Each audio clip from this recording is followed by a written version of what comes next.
Halo teman-teman semua. Hari ini kami akan membagikan sekilas mengenai biografi Laksamana Maeda. Laksamana Maeda atau yang memiliki nama lengkap Laksamana Muda Tadashi Maeda lahir di kota Kajiki, prefektur Kagoshima, Jepang pada tanggal 3 Maret 1898. Ayah Maeda merupakan seorang kepala sekolah di Kajiki dan keluarganya merupakan keluarga keturunan kelas samurai. Maeda masuk ke Akademi Angkatan Laut Jepang saat usianya 18 tahun. Di akademi tersebut, Maeda mengambil spesialisasi navigasi dan pada tahun 1930 ia telah berpangkat Letnan 1 dalam Angkatan Laut Kekaisaran Jepang. Laksamana Muda Tadashi Maeda adalah seorang perwira tinggi Angkatan Laut Kekaisaran Jepang di Hindia Belanda.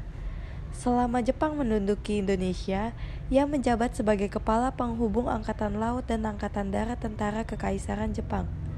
Kendati demikian, Laksamana Maeda menjadi salah satu tokoh Jepang yang simpati terhadap perjuangan rakyat Indonesia dan bersedia membantu persiapan kemerdekaan Indonesia.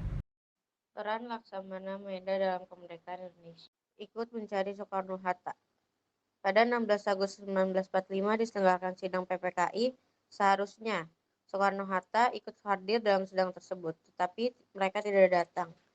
Ahmad Subarjo berusaha mencari keberadaan keduanya dengan meminta bantuan dari Laksamana Maeda. Tidak butuh waktu lama, dengan bantuan jaringan intelijen, lokasi Soekarno-Hatta diketahui yaitu berada di Rengas Dengklok. Kala itu, Soekarno-Hatta tengah disembunyikan oleh golongan muda ke Rengas Dengklok untuk menjauhkan keduanya dari pengaruh Jepang. Meminjamkan rumahnya untuk merumuskan proklamasi. Pada 16 Agustus 1945, malam hari, Soekarno-Hatta dibawa kembali ke Jakarta untuk merumuskan proklamasi. Para tokoh langsung pergi ke rumah Laksamana Maeda di Jalan Imam Bonjol, nomor 1, Jakarta Pusat. Awalnya Laksamana Maeda mengusulkan agar Soekarno-Hatta dan Ahmad Subarjo pergi menemui Kepala Staf Tentara Angkatan Darat ke-16, Mayor Jenderal Mochiro Yamamoto. Namun karena Yamamoto tidak menerima kedatangan Soekarno-Hatta, Laksamana Maeda mengizinkan rumahnya untuk dijadikan tempat merumuskan naskah proklamasi. Sebagai kepala perwakilan Angkatan Laut Kekaisaran Jepang, rumahnya merupakan tempat yang harus dihormati oleh Angkatan Perang Jepang, sehingga dapat dikatakan aman. Memastikan perumusan proklamasi berjalan aman. Laksamana Maeda tidak hanya mengizinkan rumahnya dijadikan tempat perumusan proklamasi, tetapi juga memastikan agar proses perumusan berjalan dengan aman dan lancar. Ia pun menyiapkan pasukan di dalam rumah dinasnya agar kondisi terjaga dengan aman.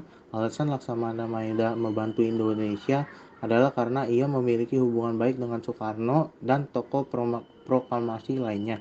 Selain itu, ia berpendapat bahwa bangsa Indonesia harus menyatakan kemerdekaan sendiri, sehingga Laksamana Maeda sama sekali tidak menghalangi, bahkan membantu saat para tokoh Indonesia menyusun teks proklamasi di kediamannya. Mendapat perlakuan tidak adil di berbagai tempat. Jasa berharga dari Laksamana Muda Maeda tidak dapat diapresiasi baik oleh pihak di luar Indonesia termasuk negara aslinya sendiri. Setahun setelah kemerdekaan Indonesia, Laksamana Muda Maeda menerima penahanan atas tuduhan telah membantu kemerdekaan Indonesia. Namun, beliau berhasil membantah dengan argumen bahwa dia tidak mungkin bisa menggerakkan seluruh rakyat Indonesia untuk menyatakan kemerdekaan. Dengan pembelaan itu, Maeda dibebaskan serta diperolehkan pulang ke kampung halamannya. Akhir kisah Maeda yang hidup tanpa dukungan pemerintahan Jepang. Setibanya di Jepang, ia kembali menjalani sidang dan mendapat perlakuan tidak baik karena dianggap telah mencoreng harga diri Jepang. Akhirnya, Laksamana Muda Maeda mundur dari dunia politik dan jabatannya, menjadi rakyat biasa di sisa hidupnya. Tidak membuat Laksamana Muda Maeda dapat hidup damai dan tenang, karena dia dan keluarganya masuk daftar hitam. Dia hidup tanpa fasilitas negara yang bisa digunakan hingga tutup usia pada 1977.